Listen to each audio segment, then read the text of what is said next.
Kwa miaka mingi mawasiliano kati ya eneo la Kigongo wilayani Misungwi na Busisi wilayani Sengerema mkoani Mwanza yamekuwa yakitegemea sana njia hii. Takriban watu 13,000 hutumia huduma hii ya vivuko kila siku kuvuka sehemu hii ya Ziwa Victoria.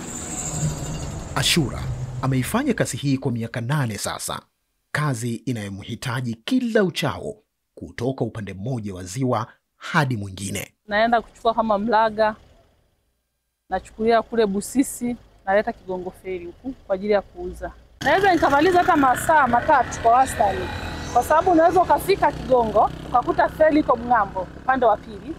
Kwa hiyo ukikuta feri iko ng'ambo upande wa pili inabidi usubiri, na inategemeana na vivuko vyote vinafanya kazi au la hasha. Unaweza ukakuta kivuko kimoja kinafanya kazi, kingine hakifanyi kazi. Kwa hiyo inabidi usubiri. Huchukua wastani wa dakika 30 hadi 40 kwa kivuko kufika ng'ambo ya pili ya ziwa. Lakini Ashura anasema hii ni pale unapokuwa na bahati. Kama kuna siku moja tulipanda, tukafika kule upande wa pili, kivuko na chenye kikaharibika. Huku cha upande huku kimeharibika na upande wa kule wa pili kimeharibika. Kwa hiyo kabidi tusubiri. Kwa wastani nilikaa kwa muda mrefu mpaka nilikuja kufika upande huku nikakuta samaki zimeshaharibika. Kwa sababu sikuwa na barafu, sikuwa na nini. Kukosekana kwa miundombinu imara kunashusha pato la nchi za Afrika kwa wastani wa 2% na kuongeza gharama za usafirishaji kwa hadi 40%. Tutaendelea kukuza miundombinu ya usafiri na usafirishaji tukiwa na lengo la kuzitumia vyema fursa za kibiashara kupitia itifaki mbalimbali kama vile itifaki ya Afrika Mashariki, biashara huru Afrika Mashariki, SADC, lakini pia eneo huru la biashara la Afrika na kadhalika. Hadithi kama za Ashura ziliasisi ujenzi wa daraja litakalounganisha wilaya hizi mbili. Kazi iliyoanza mwezi Februari mwaka 2020, daraja la John Magufuli. Inakadiriwa takriban magari 800 huvuka katika eneo hili kila siku. Usanifu wa daraja hili lililogharimu zaidi ya shilingi bilioni 700 za Kitanzania umezingatia mahitaji ya kuanzia wajasiriamali wadogo kama Ashura hadi wasafirishaji wakubwa wa bidhaa za kilimo na za viwandani, likiakisi fahari na utambulisho wa Mtanzania.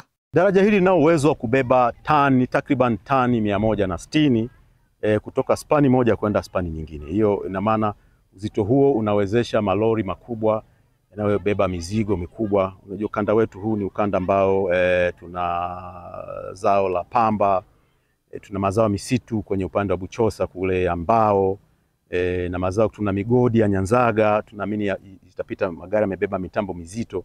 Kwa hiyo daraja hili lina uwezo wa kuhimili kubeba takriban tani 160 kwa kila spani, ambapo na uwezo wa kupitisha gari takriban 67 kama zitajipanga kwenye kila spani zinaweza zikapita na zisiwe na madhara yoyote katika daraja.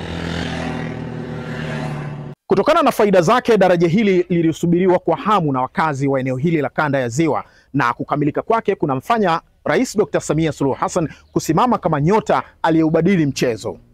Mabadiliko haya yana maana kubwa si tu kwa Ashura mchuuzi wa samaki, bali pia kwa Shaban, dereva wa lori ambaye kila dakika inayozidi safarini inamaanisha kiasi fulani cha fedha kinachopotea. Najua daraja litamrahisishia dereva muda ambaye atakuwa kachoka, atakaa akae hapa ashinde hapa akitumia daraja. Anafika nyumbani anapaki gari, au anafika hata sheli anapaki gari, anaenda kupumzika, asubuhi anaendelea na kazi zingine. Likiwa na urefu wa kilomita 3 na upana wa zaidi ya mita 28, daraja hili ndio refu zaidi katika eneo la Afrika Mashariki na Kati na la 6 barani Afrika, likitarajiwa kuchochea biashara si tu ndani ya eneo la kanda ya Ziwa, bali hata kuiunganisha Tanzania na nchi jirani kibiashara. Mkongo ambaye wamejaa wengi sana hapa Mwanza wanafanya biashara, wanatumia kwenda njia hii hapa kwa rahisi sana kuna nyumbani kwao. Warundi tumewarahisishia sana, Wanyarwanda tumewarahisishia sana, na ndio maana anasema hii ni ukiangalia maana yake ni integration ya nchi kadhaa. Sisi tumeimarisha mtangamano wa Afrika ya Mashariki kwa daraja hili pia vile. Kwa kupitia kivuko inamgharimu Ashura takriban saa 1.5 kwa nauli ya hadi zaidi ya shilingi 10,000 kufika Mulaga, eneo anakochukua samaki. Sasa itamhitaji dakika 3 tu kuvuka ziwa. Maana sasa hivi una uwezo wa kurudia mzigo hata mara 3. Kwa sababu utaenda, utauza mzigo, utaisha, utaenda tena utarudi, maana ule kuliko ile zamani uko unasubiri. Wapo ambao kwao daraja hili linamaanisha kutanuka kwa wigo wa fursa na kuzikaribisha fursa mpya. Tunaweza kupata abiria kutokea hapa kwenda Msalala, sehemu za nje kidogo ambazo zinatusababisha tuvukie kwenye daraja, ambapo zamani tulikuwa tupate nafasi ya kuvukia darajani kwenda upande mwingine. Kipato chetu kilikuwa ni kigumu sana, sababu usumbufu wa feri, abiria walikuwa wanaona kucheleweshwa feri.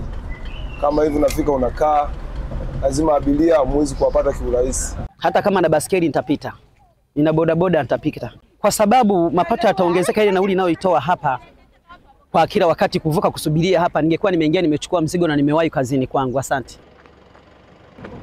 Mwaka 2021 wakati akiingia madarakani, moja kati ya ahadi zake Rais Dr. Samia Suluhu Hassan ilikuwa ni kukamilisha ujenzi wa daraja hili ambalo limesanifiwa kudumu kwa miaka 100 bila ukarabati. Miaka 4 baadaye kazi imekamilika, lakini kwa Ashura na watumiaji wengine lipo jukumu la kulitumia kwa usahihi na kulitunza daraja.